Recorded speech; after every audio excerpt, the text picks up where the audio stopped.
Hey everybody, what's up? It's Ryder, your Sunday guy, coming at you.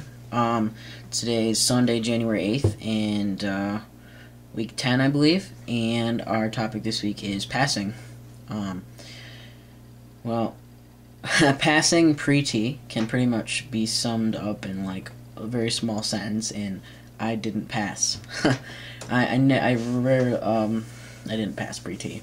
I could probably count the amount of times that someone mistook me for a man on like my hands. It just didn't happen, much to my dismay, because obviously I wanted it to happen. And that's not because I didn't try. Obviously, pre-T I was binding. My hair was short. My hair was short like a year and a half before I even came out as trans. I've always worn men's clothes. I believe I always carried myself more on the masculine end, even like way before T and stuff like that. It just never happened.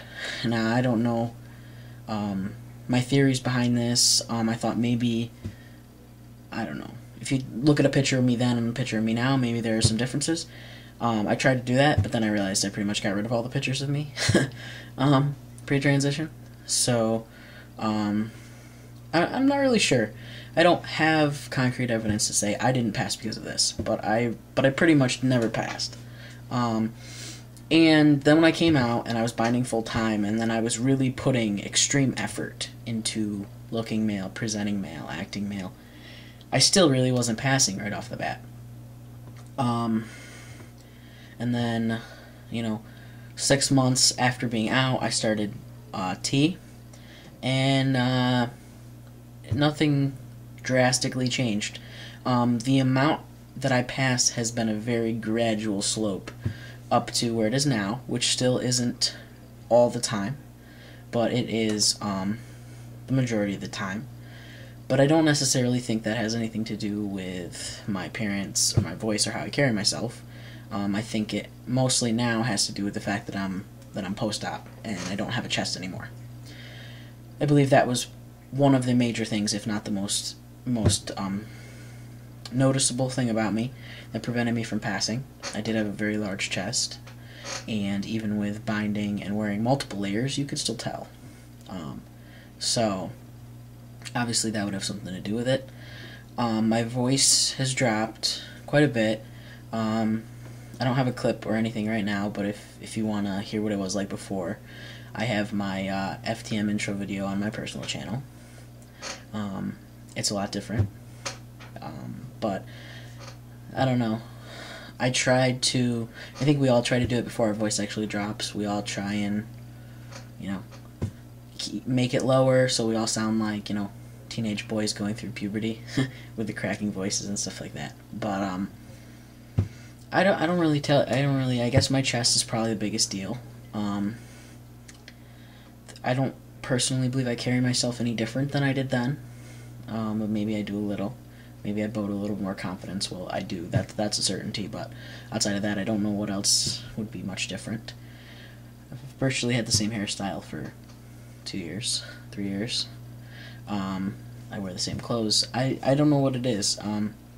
Maybe that there's a lot more to do with it than I'm making it out to be with my confidence level. I know that your confidence is kind of subconscious sometimes, and you just carry yourself in a different way that you don't even realize you're doing it.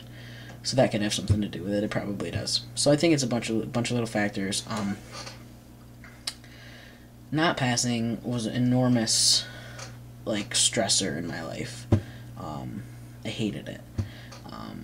I still deal with it a lot. I mean, it's not really not passing, but today being Sunday, every Sunday my family has a Sunday dinner at my house with my grandmother.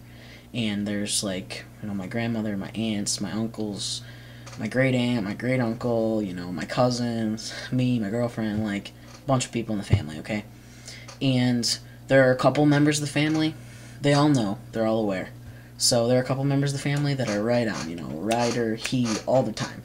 Never make me feel uncomfortable. But then there are other members of the family that just, they know about it, but they're kind of is the older generation, so maybe it's harder for them to grasp or whatever, or they're just sitting there thinking, I'm 75 years old and I don't want to learn a new name. Screw that. So I do have a lot of anxiety when I don't, I guess, pass. I'm not passing to them because they all know me and my situation, but they still don't make the effort to call me by my new name. That's frustrating, but it's kind of expected because it's your family and they know you.